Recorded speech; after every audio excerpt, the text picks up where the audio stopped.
What's up, jet ski fans? Welcome to another Joel Arsenault YouTube video. Thanks for hanging out with me here. I do appreciate it. In today's video, we are working on a jet ski project at the JS Brothers. But before we get into that, I just wanted to say, if you haven't seen the JS Brothers video from last week, be sure to go check that out because it is amazing. Josh did a very good job of editing the footage all together. And of course, the V8 turbo jet ski is on a whole other level. The hero of today's video is Fredric the Bottom Feeder. He got this name because he was made up by feasting off of parts that settled to the bottom of the scrap pile. Let's get into it. Today we have a typical Jet Ski Brothers build. I took part in this beautiful build of a machine. It is the HX, which you guys have seen before on the Jet Ski Brothers channel. And it is currently running a Yamaha 1200 triple. It actually fits in there quite nice, as you guys can tell. Lots of room. We're going to leave the carburetors open until we actually fire it up in the water. It has not been fired up yet. Jacob and I made some E-box mounts, brackets there from my original 1200 E-box mount. The battery fits very nicely in the old oil mounting spot with those same straps, and it actually looks really clean. Quite pleased with the way that it turned out. Now, is it going to run properly and is it going to handle like a turd? That is yet to be determined. There is some Joel Arsenault engineering in this, but it is mixed up with a little bit of Jet Ski Brothers engineering, so we'll see how it goes when we get out to the water.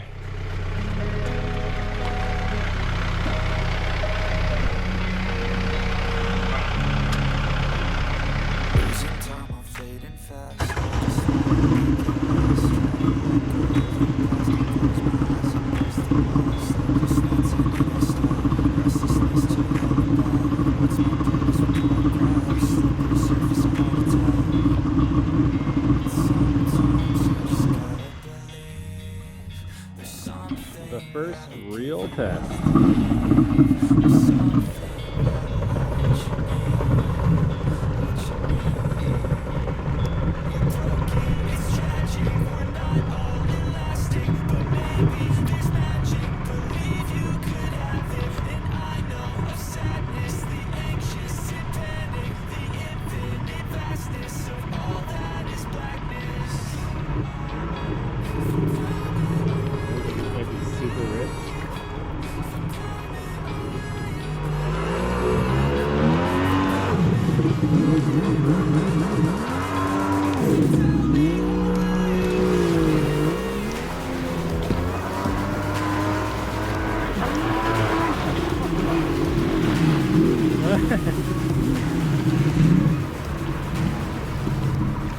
So, in classic jet ski fashion, it's not working quite right.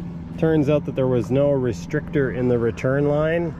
So this is the return line back to the tank, and Josh and Jacob put a restrictor in the fuel line here, but it's not really locked in place in any way, so it's probably not doing a whole lot of restricting. So we're going to try to lock that in place and see if it makes any difference whatsoever. And if it doesn't, then we're going to tinker with some other stuff. After a little bit of tinkering and checking the carbs to see if there was anything in there, it looks like probably what happened was the lines from the tank were hooked up incorrectly. We know for sure that the return line was hooked up to the reserve feed, so that was wrong. Probably other stuff was wrong. We just fired it up and it sounds much better, so we're going to take it back out on the water. Before we do that, we're feeling confident enough, which is silly, but we're feeling confident enough that we're going to put spark arresters on it. Come on.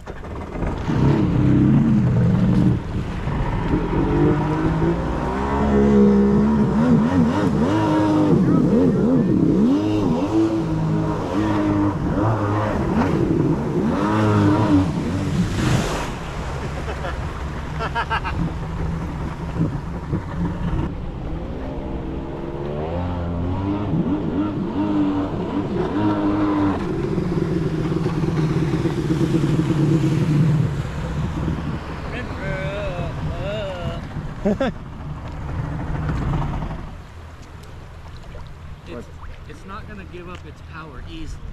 No. It's not going to be like, I work now. Like the typical bottom feeder anyway.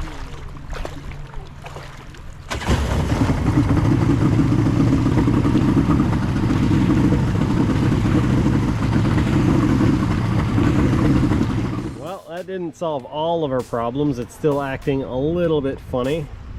So we're going to try replacing the plugs. These are old plugs that we put in because we put some oil for the first fire up.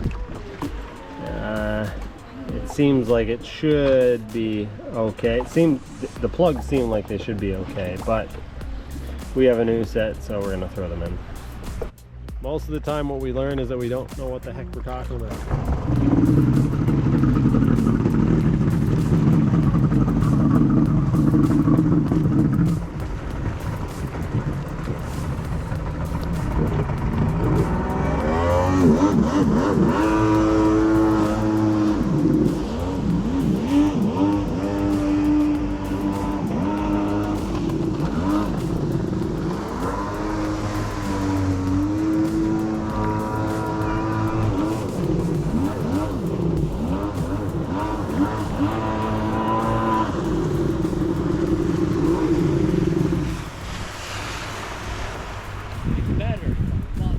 Yeah, try it again, but roll into, like, instead of jamming on it, roll into it. Okay.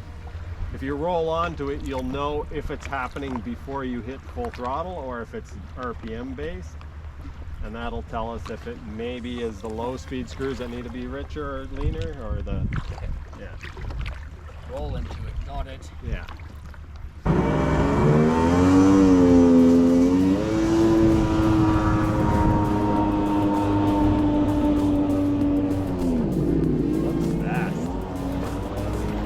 Probably doesn't show on camera, but that looks fast, and it's got a small pump in it. That's gonna be a heck of a ski when we get it working right.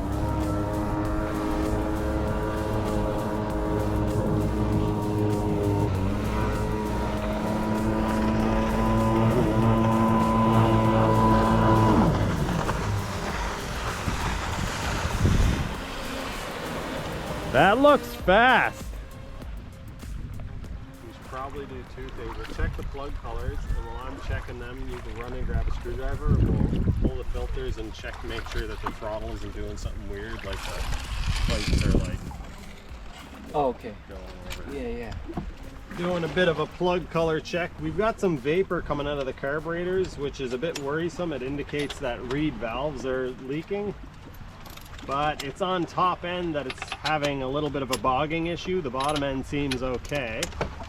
And reed valves don't do much on top end. They basically just give you a bit more bottom. We're going to take a quick look at the throttle and make sure that it's opening all the way and not doing anything funny. That still has a dark ring down at the bottom, so we can probably go a little leaner.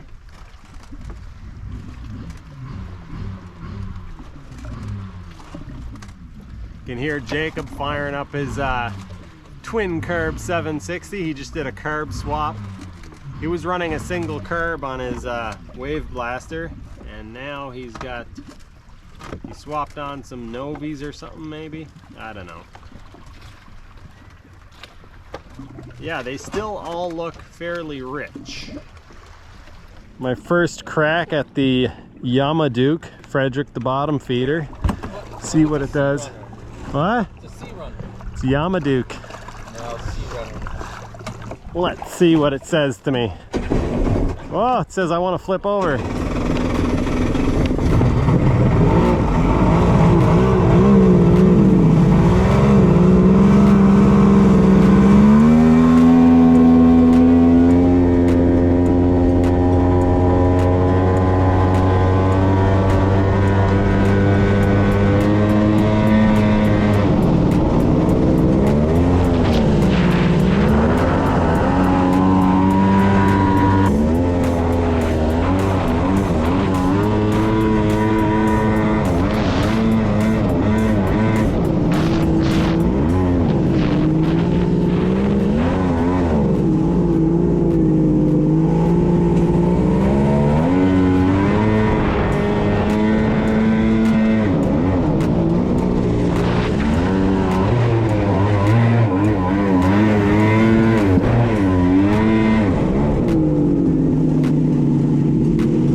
having a fuel problem.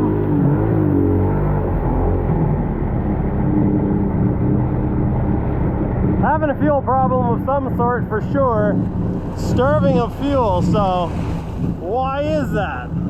We did a little bit of messing around and figured out that there's something weird going on with the fuel feed from the tank. We bypassed the fuel cock or the fuel valve, and basically when we blow into the tank, even though there's quite a bit of fuel in the tank, there's no fuel coming out of the outlets, so maybe the lines fell off. We'll see. We're gonna take a look inside. I put on gas and he'll don't listen to me, don't. Yep. It's alright though. He'll learn. Well, we figured out what's wrong with it. Ain't got no gas. Ain't got no gas in the tank. Wish I was joking. Ain't got no gas.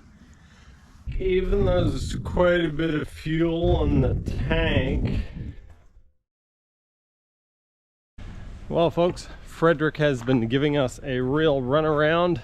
It only had 10 or 12 psi pop off, and so we increased that to about 20, 19 to 22, and we tested the pop off, put it together, and immediately the carburetors started dribbling fuel and fouling the spark plugs, which is exactly the opposite of what I thought was supposed to happen when you increase pop-off pressure. So anyway, we switched it back. We have a smaller main jet. We went from 135 to 130 mains, and we went back to the original pop-off pressure of about 10 to 12 psi, and we're gonna put it in the water and see what happens. I'm curious to see where the screws are going to be happy now. Kind of doesn't make sense. Oh yes, we did change one other thing. We threaded I believe it's a 102 or a 105 restrictor jet into the return line. So that is different. Let's see what happens. All right, we don't expect Freddie to cooperate here, but I'm gonna give it a little run to try to clear it out. It's been flooded and fiddled around with a whole bunch, so let's see what happens.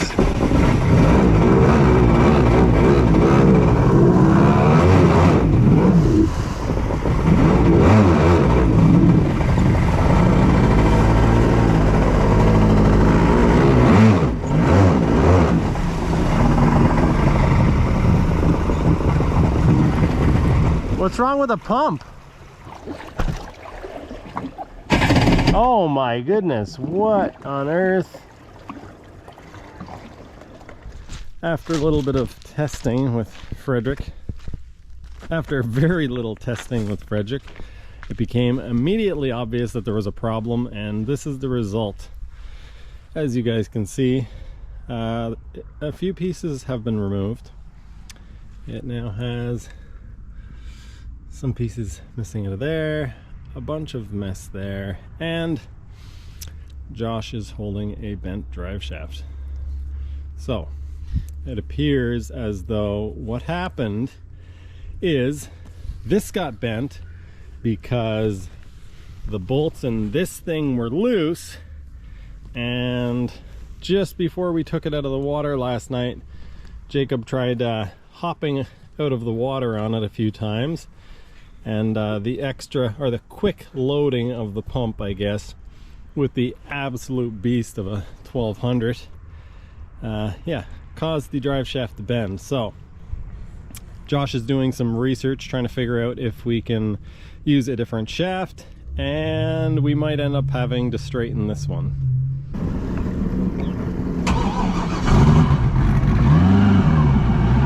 Turns out Freddie was a complete disappointment. We did take him out to the water while Josh was warming him up.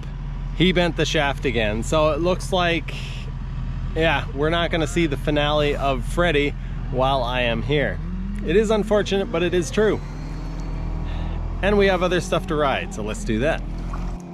There you have it, folks. That is the end of this video. If you liked what you saw, remember to leave a thumbs up on the video, and if you want to see more of this, remember to subscribe. Also, go check out the Jet Ski Brothers channel and subscribe to them. And once again, make sure to check out that V8 video from last week. Unlike the Jet Ski Brothers, this footage that you're currently watching is not sped up. This is just how blisteringly fast the X2 is around this track. Speaking of blisteringly fast, next week's video will be my footage of the V8 jet ski. I have fulfilled my contractual obligation by waiting 14 days after Josh has released his video, so I don't believe there will be any lawsuits. In all seriousness, if you haven't seen that video, make sure to do it. You're doing yourself a great disservice if you haven't seen that video. It is heartwarming, it's exciting, it's very well edited. Just go check it out. That is going to do it for this one. Thank you so much for watching, and I'll see you next time.